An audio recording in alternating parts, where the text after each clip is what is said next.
welcome to episode 51 of my POA podcast, Black Hand and Beyond.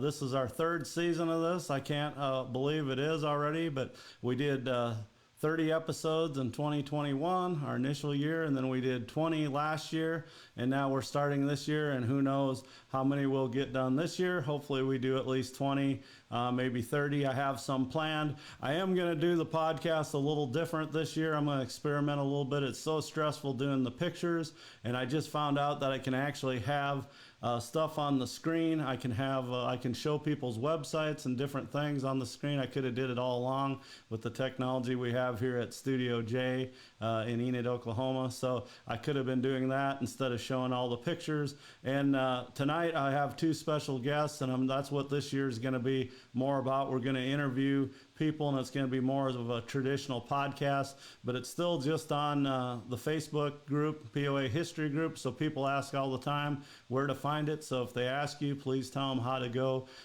see it. It's just a live video, and then it'll be pinned to the top, so it's on there all the time, up in the featured podcasts or featured content. And like I say, there's 50 of them, and then there's the two blasts that we did too, the one in Indianapolis and the other one I did here. So tonight the topic is Valentine's Day. So I do have a few things to mention right before that. You know, it's been a tough winter. My father-in-law passed away last week, so I want to think about my wife tonight and please keep her in your prayers still. Her dad's name was Bill, and some of the other people that have passed away this winter, I still want to remember Frank Schiefelbein, dad to one of my best friends up in Minnesota. Pat Burton's brother, Jack, passed away in Kansas, I believe last week, and then, or a couple weeks ago. Dave Morris, of course, late last year, and then a good friend of mine that's bought about 4 vehicles from me, Ron Smith here in Enid. So, and there's many more too. Please keep those people in your thoughts and prayers and their families as we move on through 2023.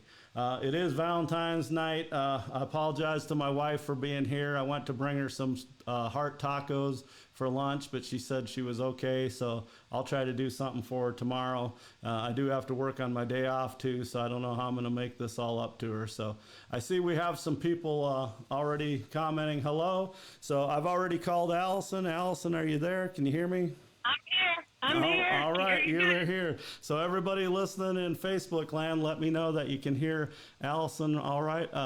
Her name, of course, is Allison Essler. She grew up in POAs. What state did you grow up in, Allison? Maryland. Maryland, yeah, Maryland. So you grew up around quite a few POA people, didn't you, up in that area? Oh, yeah. We rode with the Cheeseburros, John Ludwig's Lazy A Ranch. Okay. Yeah. Right. And now you live where, in Kentucky, or? Yes, I live in Kentucky. Okay. Just east of Lexington. East of Lexington. Oh, that's beautiful country too down there. So, yep. Jan Rogers said can hear Allison, so that's good. That's good. Yeah, because we did that reunion in Pennsylvania, and I know if you were still living in Maryland, you probably would have drove over for that. So. I was trying to finagle a way to get there. Right. From, all the way from Kentucky. So, well, I got to say, you're a free spirit. I remember you when you were about my age now, or even younger, in your 30s and 40s. We were just talking off air a little bit. You're a little bit older than me, more like my brother's age. But you've always been a spitfire, I'd say, or a free spirit. And that's why I put you on the Valentine's podcast. And some of the horses you own, you rode one called Lovejoy, right? Right. That's a unique name, pretty unusual name. So of all the names, I had probably 50 people send me names of POAs, and most of them were Sweet.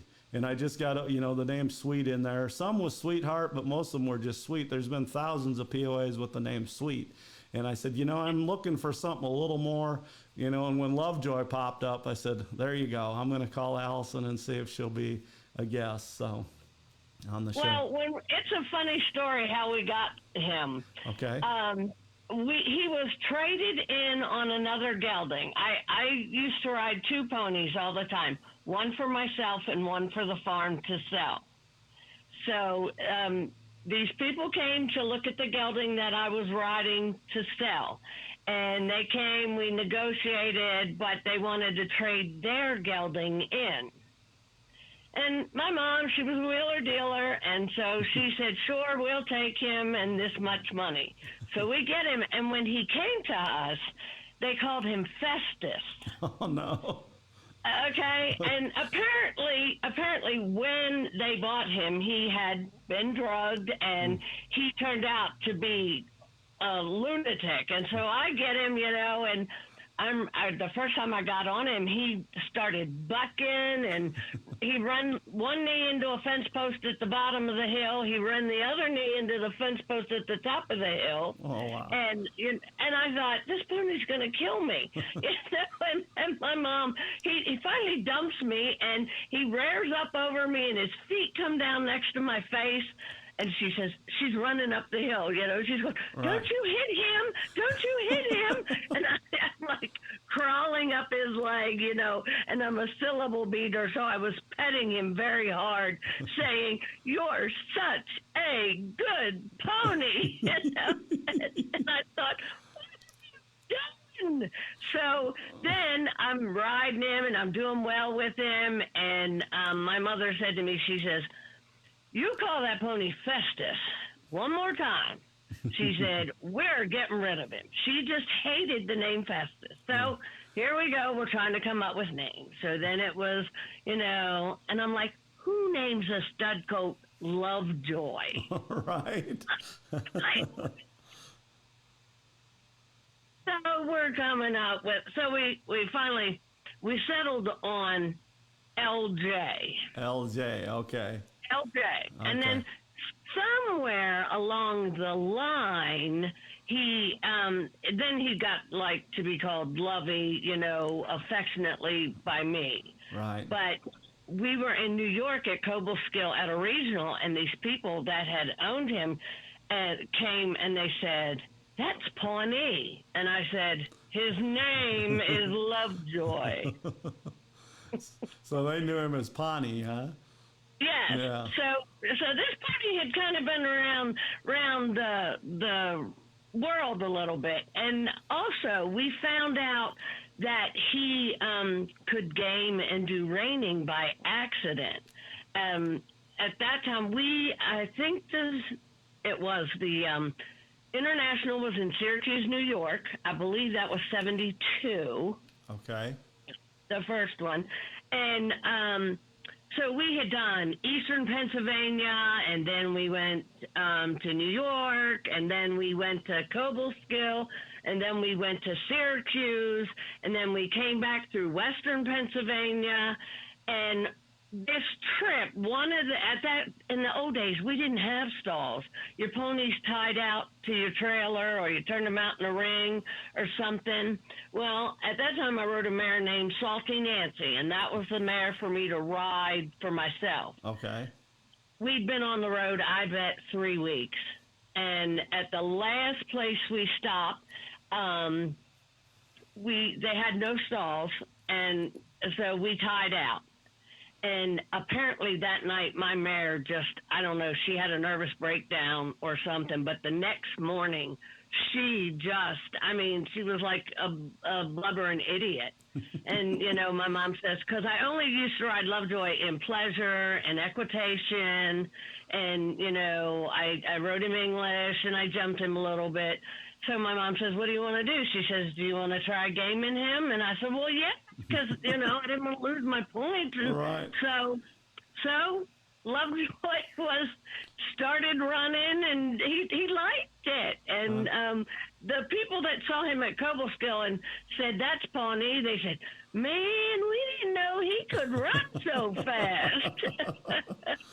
That's funny. That's a great story. He became a Supreme Champion then, right? Yes, he was Maryland's first Supreme Champion. Oh, really? Okay. Well, that's some history right there for you, POA history. Maryland's first Supreme Champion. So, okay. Well, tell me a little bit about kind of how your family got into POAs. Mom and Dad in 1963 bred our first POA, and it was my aunt's Shetland mare named Victory R. II, and Bud Steitley, who was a judge, had Appaloosas, and his name was Willow Rest Echo. Okay. And they bred Vicky to Willow Rest Echo, and the resulting foal was Lonesome Echo. Okay. Well-known And POA. Yeah. Yes, she was born with 5 white fingertips. She was coal black with 5 white fingertips. That's cool. And that was the start of the Esslers and the POAs. Okay. And then your family used Lonesome on most of your POAs, didn't they? Yes, Yeah. yes. We used Lonesome, and then when we ran out of names with Lonesome, and we also bought Windridge Siri Sultan. Okay. So then we added Lonesome Siri. Lonesome Siri, yeah. Yes. Which a lot of And then people did stuff like that, yeah. Right. And then we also used Rio. We had Rio Bravo, Rio Bolero, Rio Concho. Okay. Yeah, Rio Conquest. So we have a few well-known ponies. Right. Well, I know a lot of the Lonesomes, of course. Lonesome Trail, right, was a famous Right. one. Yeah. And Uh-huh. I remember Rio Bravo, too. I mean, I think from the catalog. You know, some of Yeah. these are before my time. But for sure, the Lonesomes, I remember. And then you rode Tomahawk's Honey, right? Right. She was a 13th birthday present good. from my mom and dad. And the only reason she was a 13th present was we went with the Deggs to look at a gelding for their girls to ride. And my mom saw Honey's head in the stall. And my mom said, I want to see that mare. And the guy was like, okay. And my mom's like, what? You know, so he goes in and he's like going up the stall wall around her, and she keeps turning her butt to him. Uh-oh. And, you know, and my mom's like, oh, no, wait a minute. So my mom walks in there, and she puts her hand on her rump, and Honey just tucked under and ducked away from her. And then my mom caught her, and she saw her head. She had a beautiful head. Yeah, she did. There's pictures of Yeah. her on the Facebook page. And we bought her for $200. $200. Wow. $200. Yep. And I took that pony, and she was so fast, and she could give you a spin. My dad would say she'd give you spin on a dime and give you 9.5 cents change. Yeah. And she was so fast that's when my dad took me to the racetrack, to the tack shop, and went and bought me the helmet that the jockeys wore, which at that time was a Caliente. Wow. That's And before so- you needed it. Yeah, that's before it was mandatory. That was. And that was 1973. Wow. 1973. And she's a Yep, daughter of and- Danny, Stewart's Danny boy, Right. right? Yeah. Yep, she's a Danny Boy daughter. Yeah. Boy, that's cool. That's a cool story, too. So, So my mom and dad, they were pretty instrumental in getting the helmet rule into POA for right. games. For sure. Yeah. Yeah. Yeah. So, Well, and somebody asked my mom one time, they said, how do you get your daughter to wear her helmet? She says, it's simple, helmet or you don't ride. right?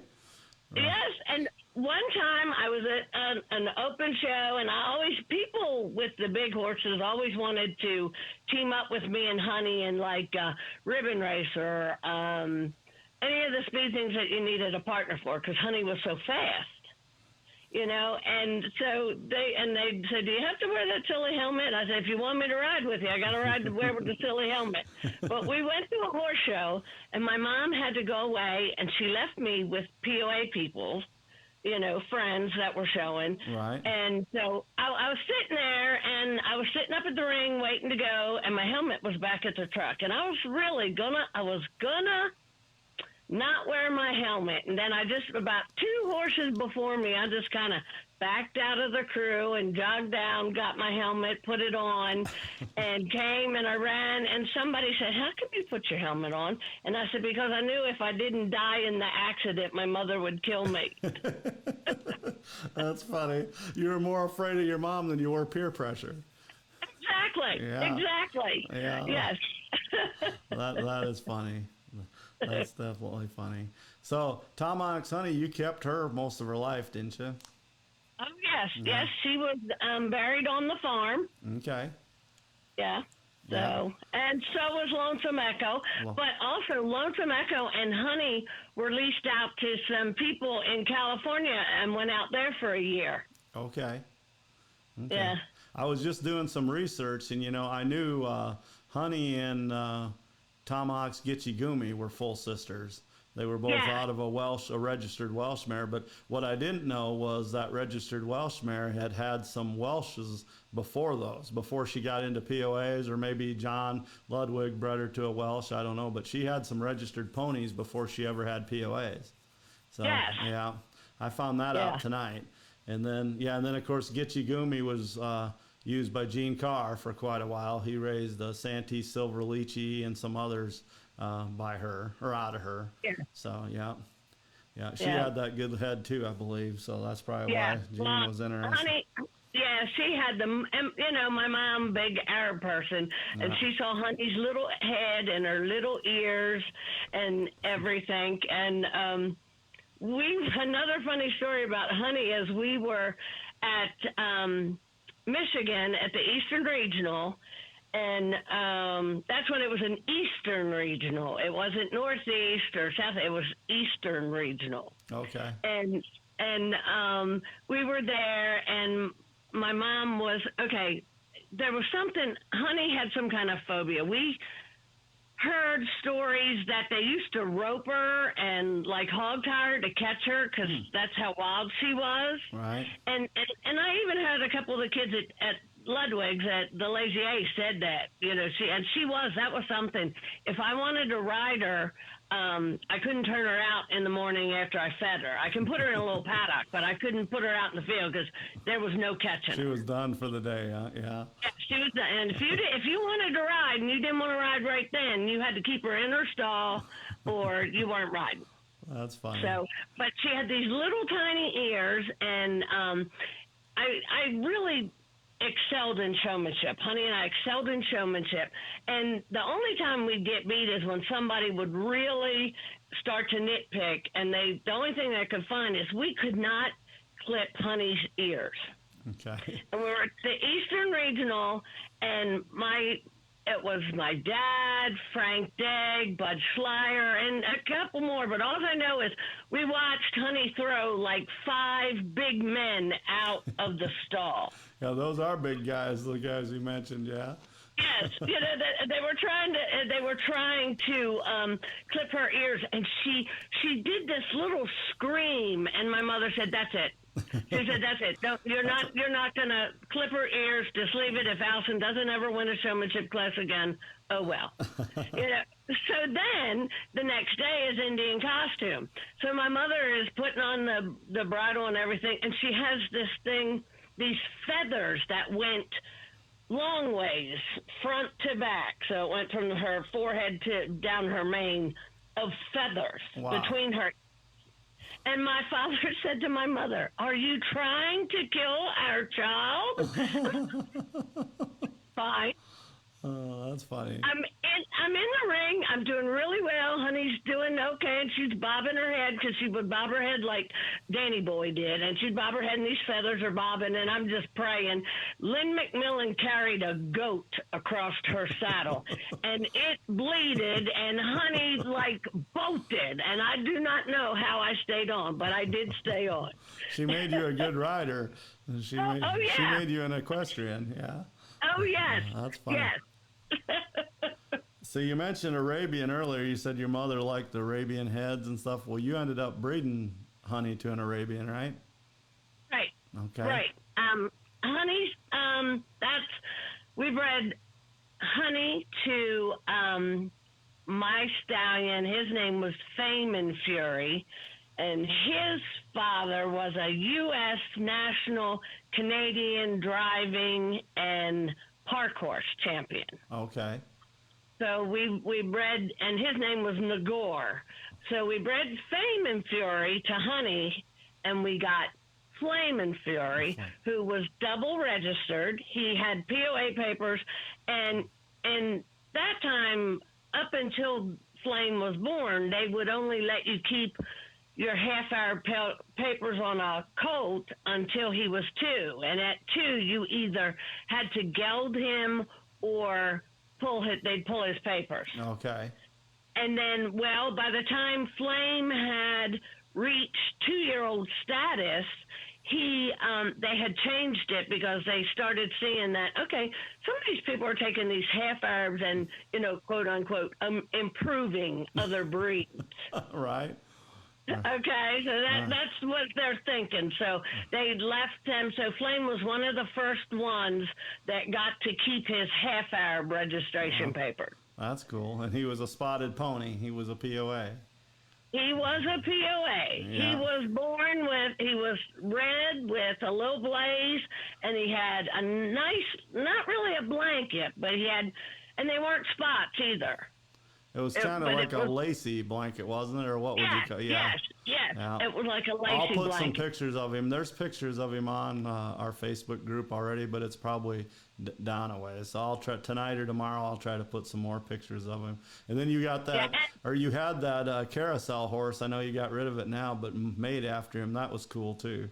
So, yes, yeah. That was, my mom and I, when Flame had his accident, he had a breeding accident and shattered his hock. And,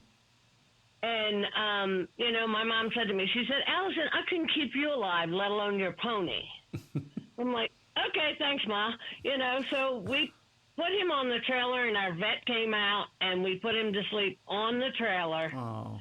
And then we hauled him to Columbus, Ohio, to the place to be, for him to be cremated. And it had happened just 2 weeks before that, I'd been at Equine Affair and was talking to these people, and they had a big ad and everything. Okay. So we hauled him out there. So then after we dropped him off, they were going to cremate him, but something about the hours they could only cremate at night. So they would cremate him, and we'd come back the next day to get him. So we figured we were up near Columbus, but we would go on and spend some time with Lynn and Charlene Link. Okay. So on the way up there, we stopped. There was a sign for the carousel factory. And so I said, come on, Mom, let's go. And so we went to the carousel factory in Ohio. I think it was near Mansfield, I think. I can't remember. But anyway, we went, we took the tour, we saw everything, and they had just started doing carousel horses in the likeness of real horses, like you could have it painted to look like your horse. So here we go out in there, and we commissioned this $5,000 carousel horse who was almost life-size because he was 5 foot by 5 foot. Wow. So POA size, yeah, for sure. Yeah, he was probably a little bit more closer to Honey because she was 49 inches tall. Right. So he was probably, but you got to pick out his stance and his mane, and the thing about it was the stance I picked out. He was kind of sitting back on his haunches and had his knee up real high, and then his other leg was out straight, and that's Flame went like that. He had a lot of knee action, but Honey had a lot of knee action. Yeah. So, and then his mane, it's kind of flying, and it was called something Flame, and I thought, well, yeah, excuse me, Flame and Fear is his name, yeah. Exactly, So then when we went back to see the finished product, because and we took pictures up and everything like that so they could see him and everything, but and on carousel horses, one side is very ornate and then the other side is just kind of plain, because that's the side that's towards the center of the carousel, so they only do one side real ornate. So they on the side that is on the outside, if he was on a carousel, which would be the right side, his eye was, I just could not believe they captured the essence in his eye. And it just, well, my mom goes around to the off side and she looks and she says, oh no, this won't do. and I'm looking, and the eye was not quite as good, Right. and my mother made them redo that eye. Well, she was a taskmaster, your mom, wasn't she? Oh yeah, she was. So then we took the trailer out when it was time. Then we went up to Charlene's, and a lot of people were writing things on Facebook, and that was before I had Facebook. So she put a really nice book together of everybody's condolences and everything for me. Okay. And so then the next day we go back to pick him up, and we get there to pick him up, and we put him. He's in the trailer, and I thought, well, he doesn't need to ride in the trailer now. He can ride in the back of the pickup. So we put him in the back seat of the pickup, and my mom and I were just laughing and carrying on and cutting up. And then all of a sudden, we just started laughing, and we could smell a horse fart. And my mom said, I think your horse is farting.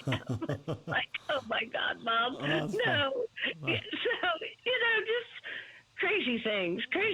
So when we go to pick up the carousel horse when he's finished, we took the trailer and we went to the movers and got all these moving blankets, and we laid him down, and we put blankets over him, and we ratcheted him down. And I looked up and I said, this is the first time I've ever had to tie flame in the trailer. We always hauled him loose. Right. And so here I'm ratcheting him down, and I said, I've never tied him before. That's funny. And that was another Doc and Denise Ballinger and the kids and Lynn and Charlene again all came to the factory when we picked him up so that we could all see him. And then we all went and kind of had a mini POA reunion. It was really cool. That was special, yeah. And it probably took the sting away from losing him, by doing all that. Yeah.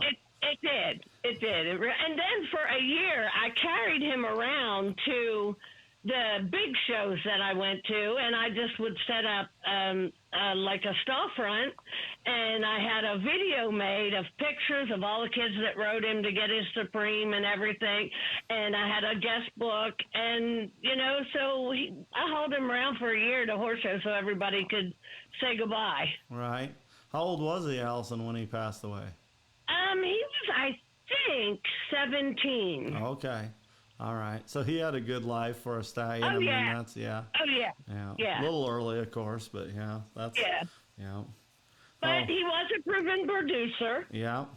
And the thing is, he had a couple solid foals out of a mare that I got from Tracy, and JK's Kitten was her name. Okay. And I got quite a few, and he had a couple colored ones, but she also had a couple solid ones that went on to the hunter circuit, and one of them, his name was Showdown, and he was out of California, and he was the top small pony hunter in the country. Wow. Yeah. Very versatile. Yeah, he had quite a few foals on the hunter circuit. Right. Well, talk about a cult of breeding. There you have registered Arabian, registered Welsh, and then you have Danny Boy, who was from England, and his blood, we could talk about that. We did on episode, I think 4 it was, or 5, about his breeding. So, yeah, boy, that's some unique blood. So, for sure, very athletic. Yeah, very athletic. I would think endurance, that they could almost be some endurance horses. Yeah. Oh, yeah. They just went forever. Right. And Honey was like a little Energizer bunny. I mean, she really was fast. I mean, and I was 13 when I got her. I mean, I was a pretty decent rider then, but she had like 5th and 6th gear I had never seen before. You're right. She had a turbo. Exactly. And, I used to run her in this little paper-thin Basel. I mean, it was just very thin. And the reins were so short that they didn't even come down to her neck to the saddle. I mean, they were right up in her head, but she was so tiny and so compact, And we used to show at these open shows, and there was this one place that they did not have a gate.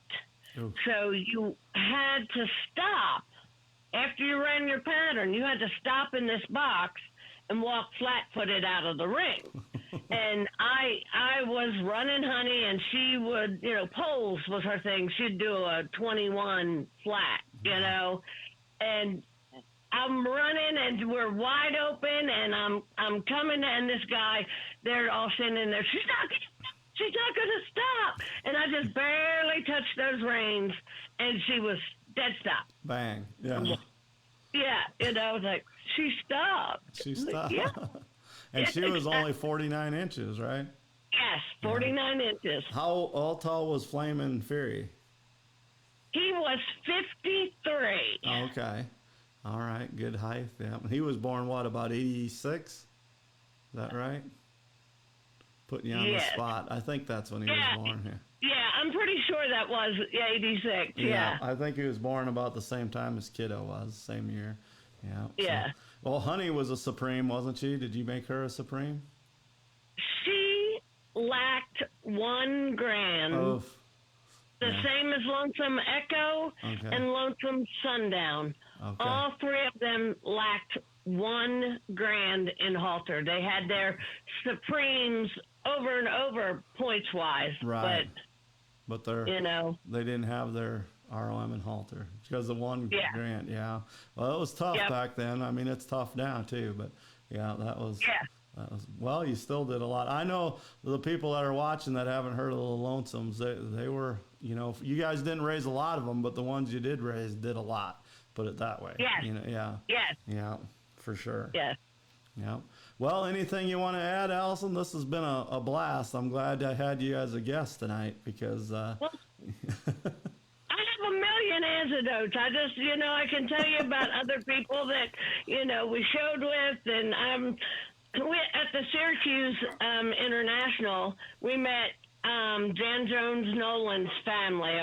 She was just a teenager too, and her dad Art. They were in the Indian, Caddo, right. And they were going to Washington, okay?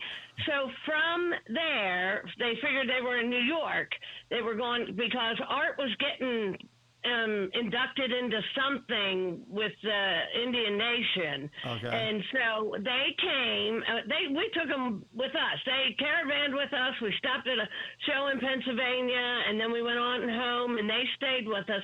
And my dad, being a cop, knew everything. He took them to Washington, D.C., they toured Washington, showed everything, Art gets inducted. My dad becomes an honorary Caddo Indian, and it was awesome. Yeah, that's good times for sure. I didn't know any of that.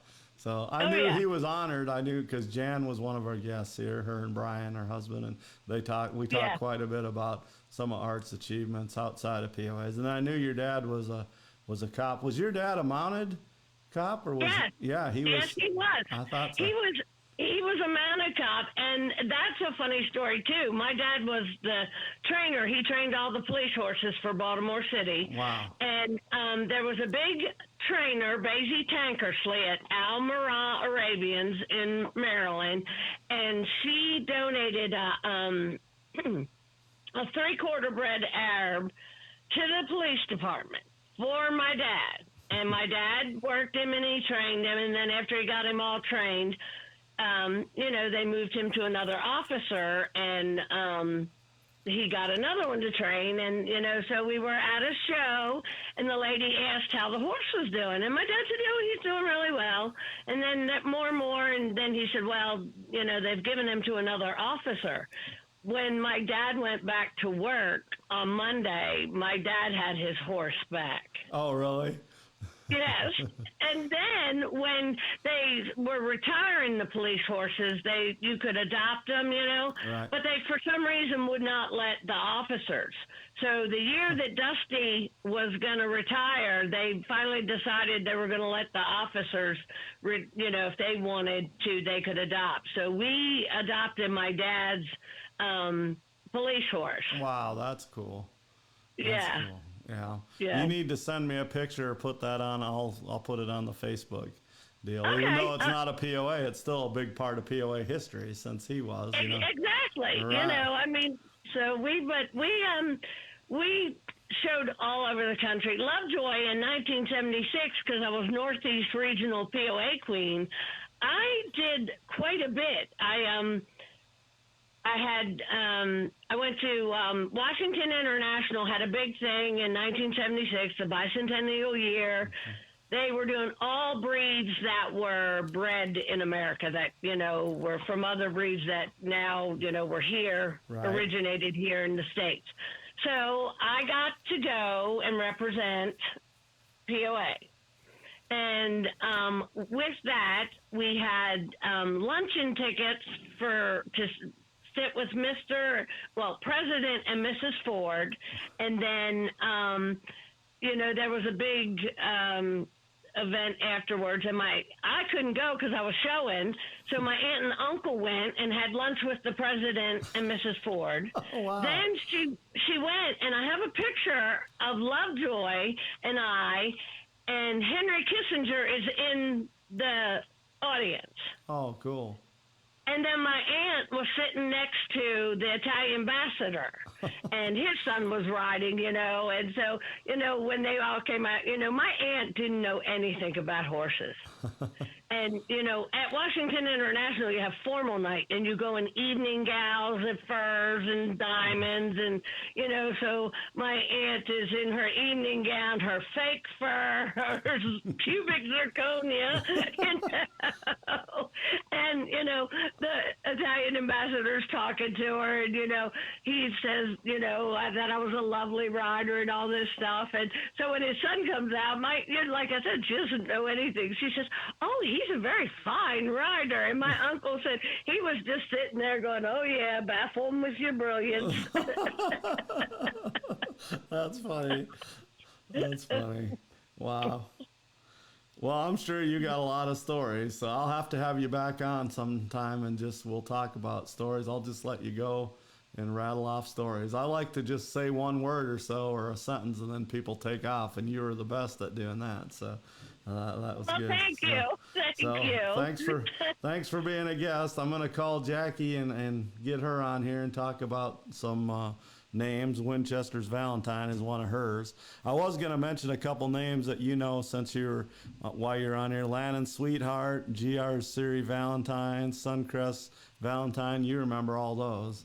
So, yeah. Oh, yeah. Yeah. Well, thank you for having me. This was fun. I was a little bit nervous, but this was fun. I really enjoyed it. And, you know, I'm here from the beginning, and I guess I'll be here till the end. Right. Well, you love the POA, so that's good. And yeah, you didn't sound nervous, Allison. You did a great job. I'm sure everybody liked it. So.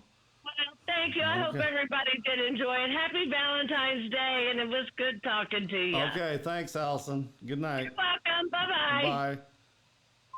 All right, if you're just tuning in, that was Allison Essler. She grew up in POAs in Maryland. She now lives in Kentucky. You can follow Allison she should have her own show on Facebook. She's always dressing up. She drives a bus, and she drives the book bus during the summer. It's always cool to watch her in some of her escapades. Again, you'd say a Spitfire, always, she'd just like Jackie, who's coming on in a minute here. Jackie Guthrie, both these ladies dance to the beat of their own drummer. You know, they march to the beat of their own drummer, the old saying. Both original people, so I'm glad I can have them both on tonight on this episode as we're talking about Valentine's Day and the POAs named after Valentine's Day and different things like love. You know, we have Guaranteed Tough Love that the Shingletons have. You can see pictures of her on our Facebook page.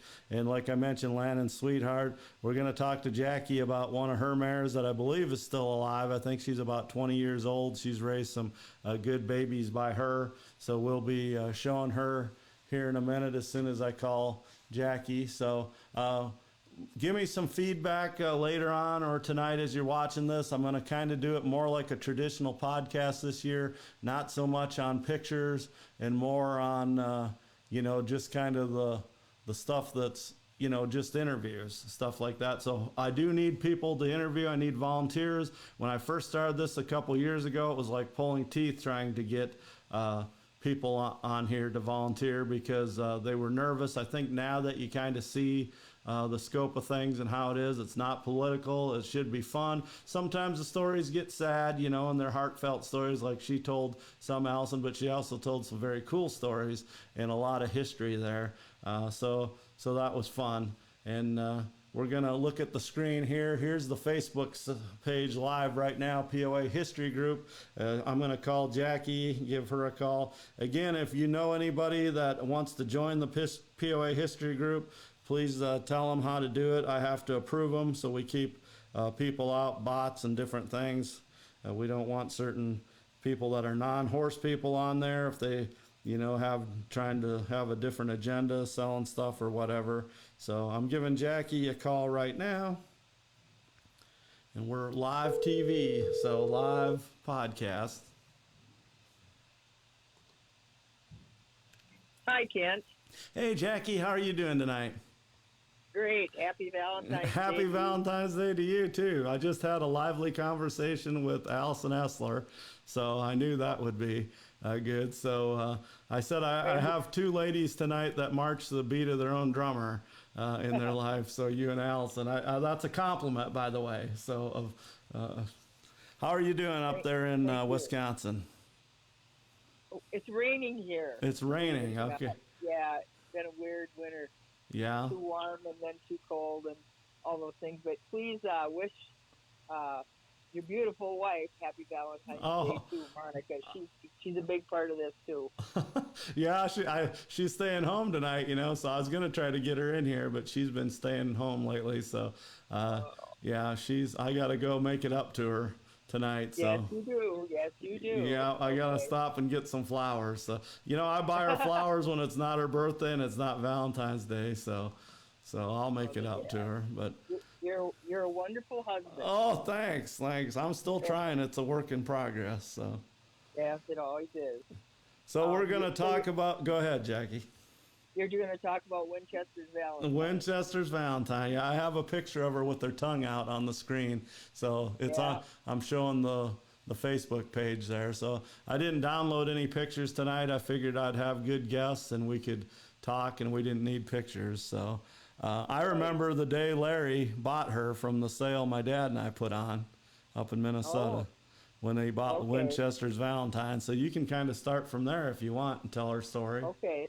Yeah, he bought her in May of 2004. She was a yearling then because she was born on Valentine's Day in 2003. So she's 20 years old this year. Her breeder was Tyler Nelson from South Dakota. And she was sired by Santee Winchester, who's by Tough Claudette out of Santee Pecoy. Yeah.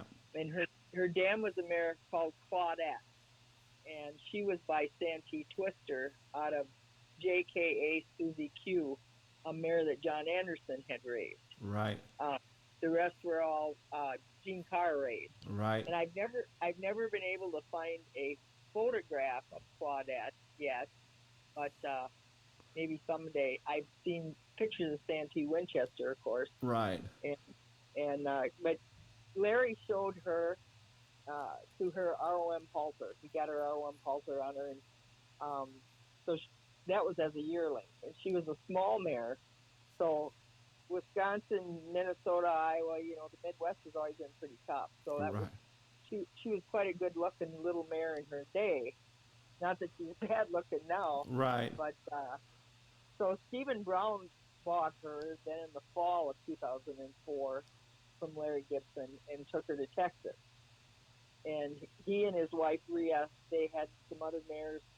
Also, they were breeding at the time and showing POAs. And then when he decided to get out of the horses completely, he consigned her, Cupie we call her, consigned Cupie to the 2011 International Sale in Des Moines. Okay. And that's when I bought her from the Browns. Okay.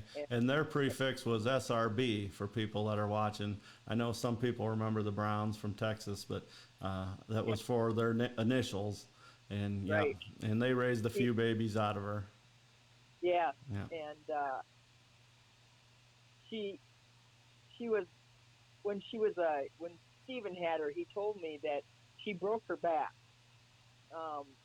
When she was a young mare before she was even bred, she broke her back. She threw herself over backwards in the horse trailer, he said. Wow. And she'd broken a couple of vertebrae in her back, but he said it never bothered her when she had foals. But she always had this little hump in her back over the croup, kind of. Okay. And but no, that never bothered her having babies. Or she never had any problems because of that. But I would just want to say of all of her babies, we'll talk about some of them, but all of her babies have had her top line. That was Right. one of the things she has thrown on all of her babies is a terrific level top line. And I think that's because her family was so close, Winchester and Twister, and then John Anderson, that mare you mentioned, was out by Tough Bar Plotted, a son of Tough Plotted, and they were just so close in size and conformation. I think that's one of the reasons that top line is like that. Yeah, but that's one of the things that I love about that mare. She throws that top line, and now her get is also throwing that same kind of a top line. So that's fun cool. to see that. I never knew that about her back until just now. I never knew that happened. So. Yeah, because I had looked at her in the stall before she went to the sale ring, and I asked Stephen. I said, what's the hump in her back? And he told me then that she flipped herself over in the trailer and broken her back. Right. But anyway. You can see it in this picture that I just blew up on Facebook. You can see it on her back a little bit. So, Okay. Yeah, a little bit. And so she came home with me to Chippewa Falls, and now she's at Tammy Bursey's. Okay. And Tammy and I own her together, and she'll stay at Tammy's till the end of her life. Right. Is she in full for this year? She is. Okay. That's kind of a story. I'll start from the beginning. Okay. My daughter had a breeding to Chocolatey, and she didn't have a mare to use to breed to him, so I let her use Cupie to breed to Chocolatey that year. And the next spring, and she settled, and the next spring she had a buckskin few spot filly. Oof. It was just tremendous, but we lost her. Okay. And so then, let's see, what did I breed her to after that? Nicole didn't want to breed her back to Chocolatey. She had a mare then, my Lucky Zipper daughter, who'd gotten old enough to breed, and that when she raised JBJ's Chocolate Zipper. Right. Yeah, that was that cross, and she finally ended up. She got her chocolatey. She got a chocolatey baby. Right. I know that one year. Let's see. I bred Cupid to Kiddo Bounce. Okay. Because that was a small few spot to a small few spot because I wanted to raise some small few spot fillies. Right. Of course, I got colt. All right. And that's fine. We kept one of her colts, or both of her colts I've kept, but never did get a few spot filly out of her. So after we did that, we tried her on Kissing the Girl. Okay. And she had,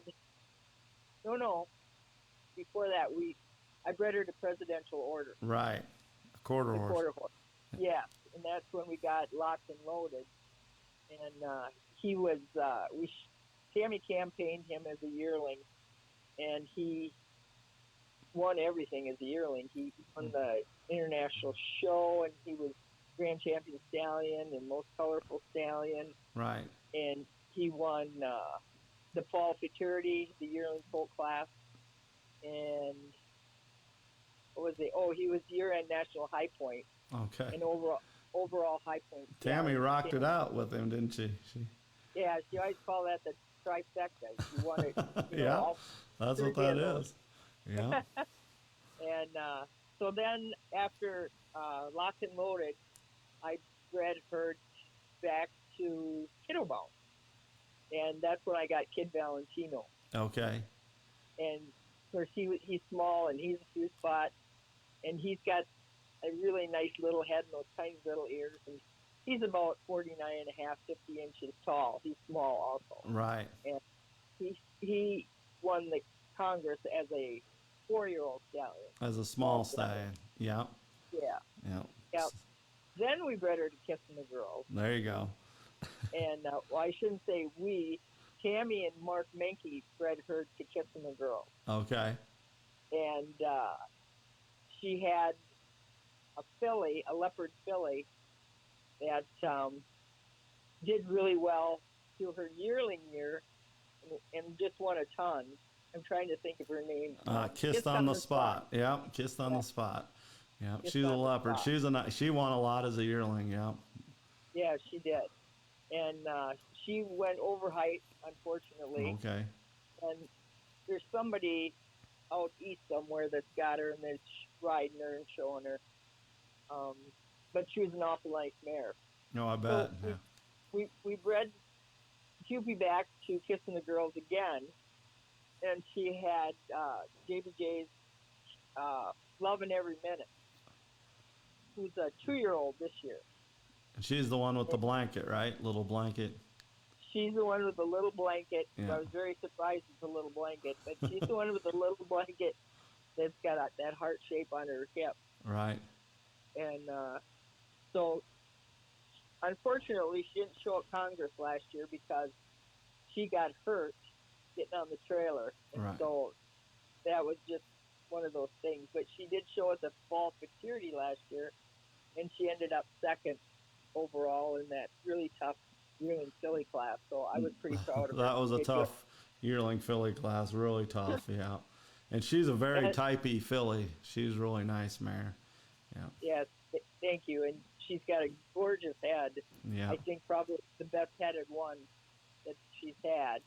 I bet. I think so too. Yeah, she's got a nice head. I'll have some pictures of her up tonight or tomorrow on Facebook, so that people can see. She's already on there, like on your episode. I forget what episode you were a guest already, but you know we had pictures of her on there, baby pictures of that little head, and straight on when they turn the neck, and you know how they take those pictures now. So with the black background. The wraparound. The wraparound, that's what you call it. Yeah. So you've brought her to some nice stallions. I mean, Presidential Order and Kissing the Girls. I like both those stallions. And then, of course, Kiddo Bounce. You were going for something specific there. So. Yeah. So who's she in foal to now? So now. A full story. Here we go. Well, so her youngest baby is Loving Every Minute, who's now 2, because we tried to breed her back, and the first year when Loving Every Minute was a baby, and we couldn't get her in foal. You know, we were shipping semen, and just couldn't get her in foal. So we tried again this spring, breed her to Kissing the Girls, and I think we shipped semen twice on him, and she never did settle.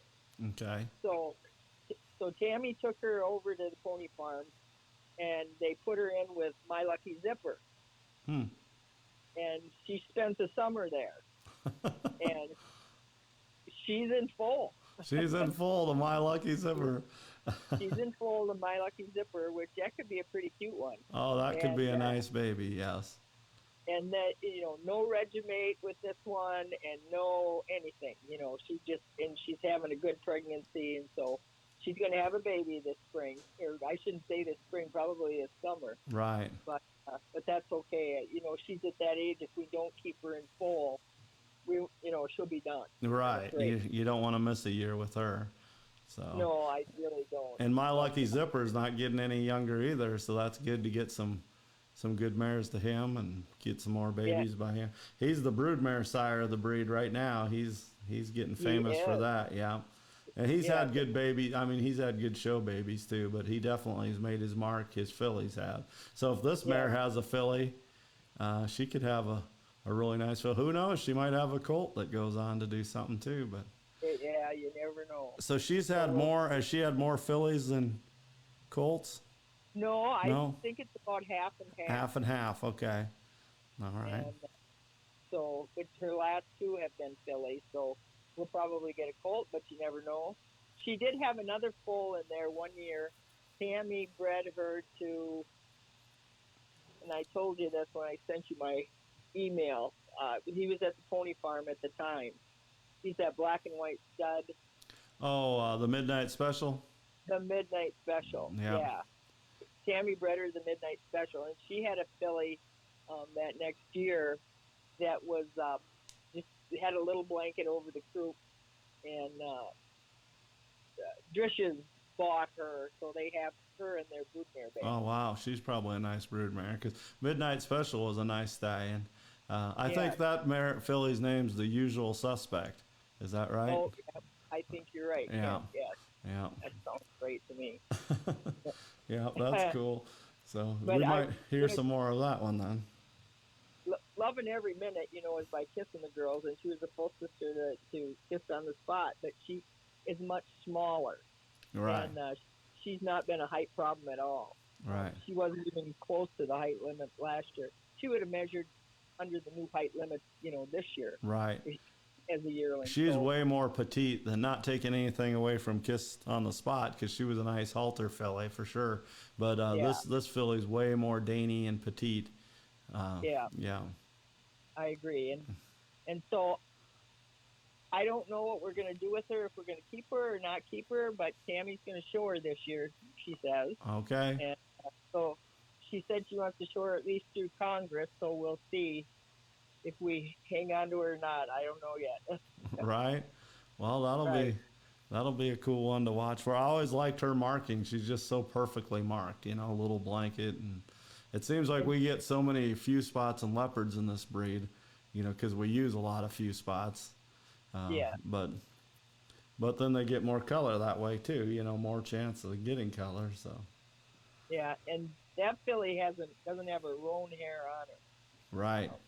I don't think she'll ever roan. And that's isn't kinda that funny? Her mom's a few spot and her dad's a roan, but Red he's roan. a quarter horse. Yeah, he's a quarter horse roan.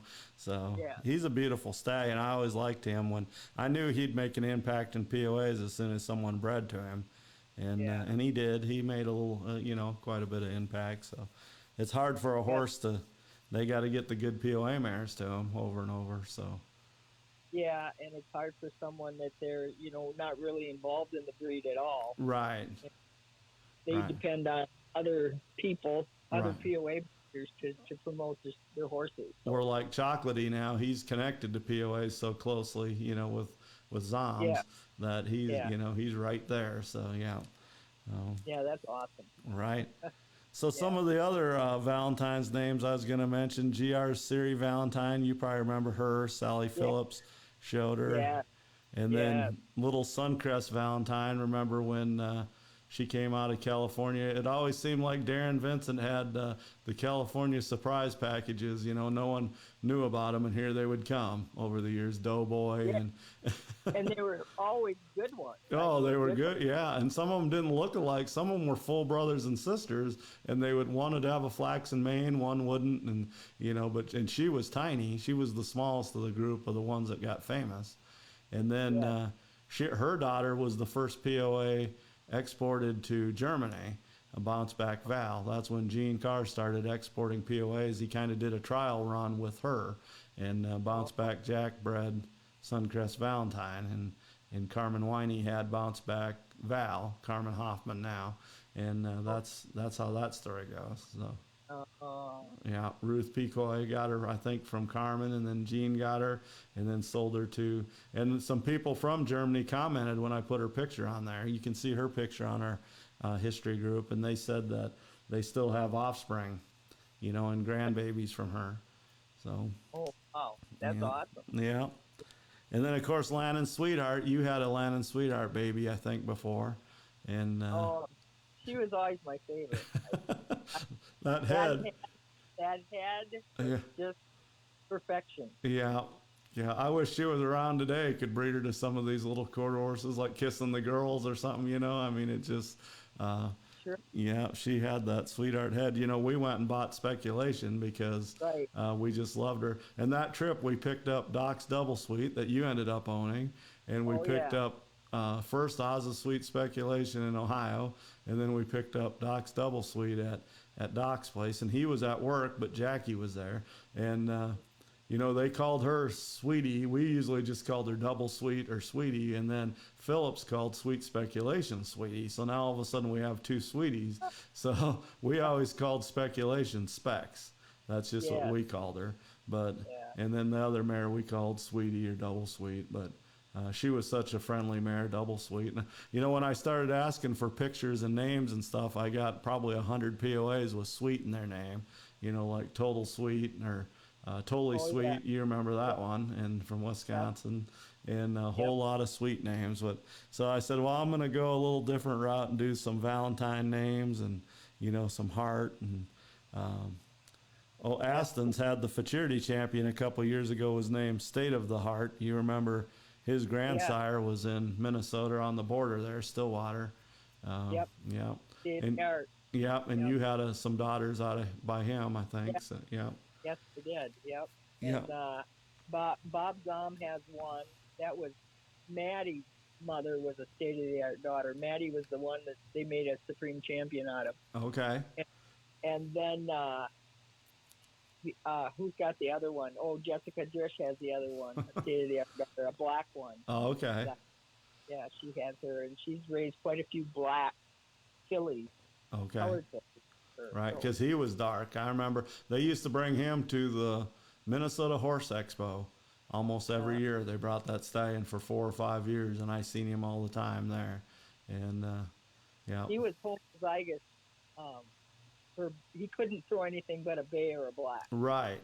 That's right. And he was dark. I mean, he was, yeah, and he had that little blanket. He didn't have a lot of color on him, but he did have color on him. Yeah. And he made a name for himself in naps for sure, especially a few of his sons did. So. Yeah, it's just as an aside, there was a solid colored stud colt that's the grandson of his that they had at the pony farm, and he got out and he bred a mare. Anyway, that's the one that Tammy showed 2 years ago Okay. in the filly class. She was a Palomino leopard. Okay. That was a state-of-the-art granddaughter. Really? Okay. That's cool. Yeah, a lot of people don't know that. He's a gelding now, and I think Allie Henning has him Okay. and uses him for a lesson pony. He's gelded now. Right. Well, that's Yeah. a neat story. Yeah.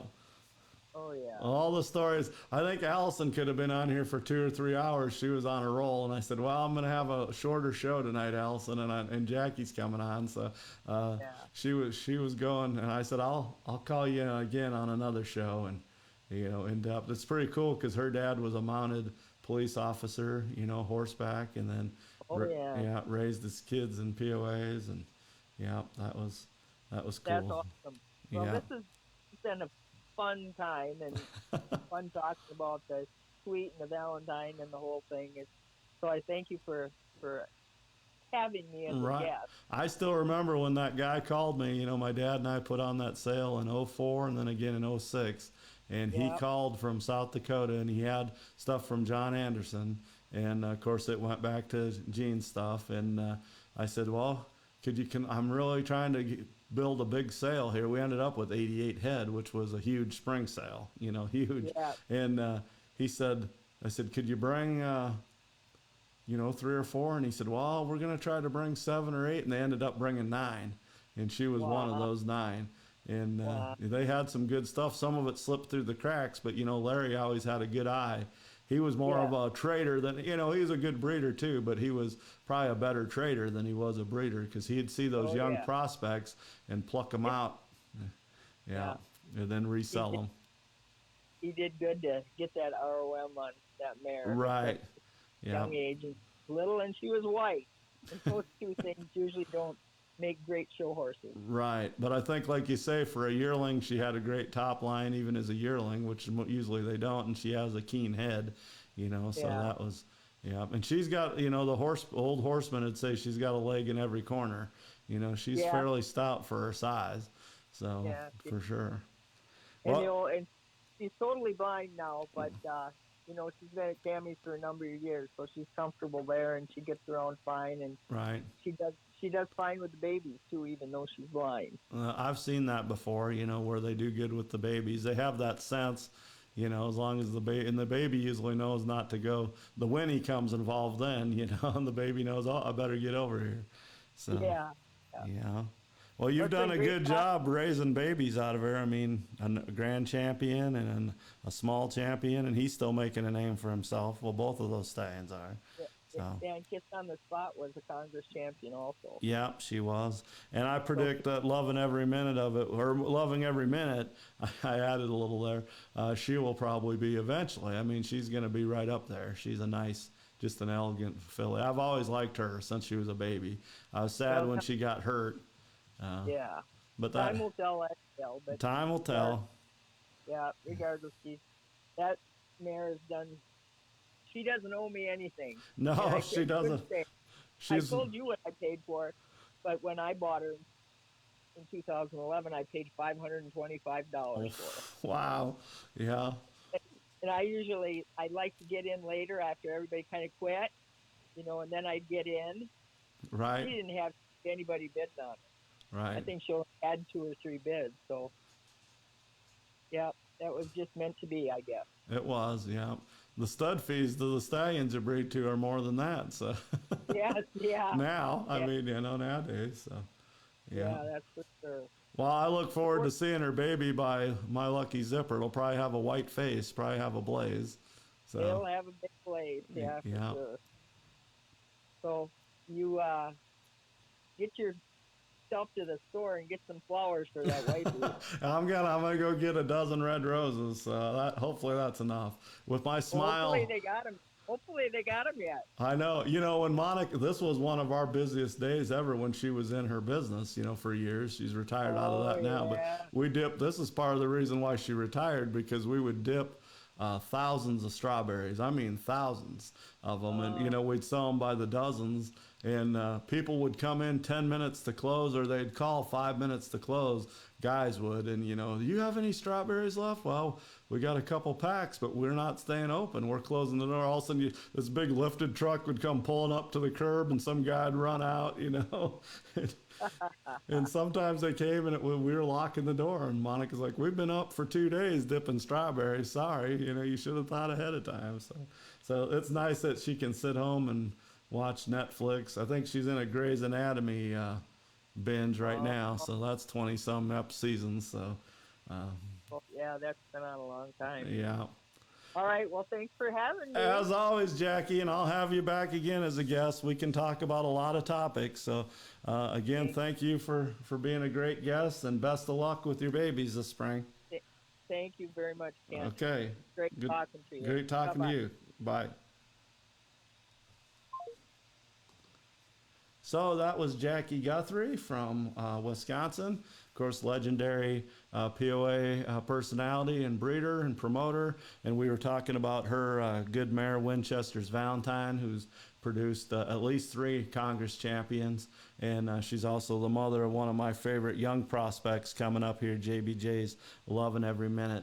So, and then Allison, I want to thank Jackie and Allison Essler both for being great guests tonight. When you plan these things, sometimes they go good. Sometimes usually I can't say it's really went bad.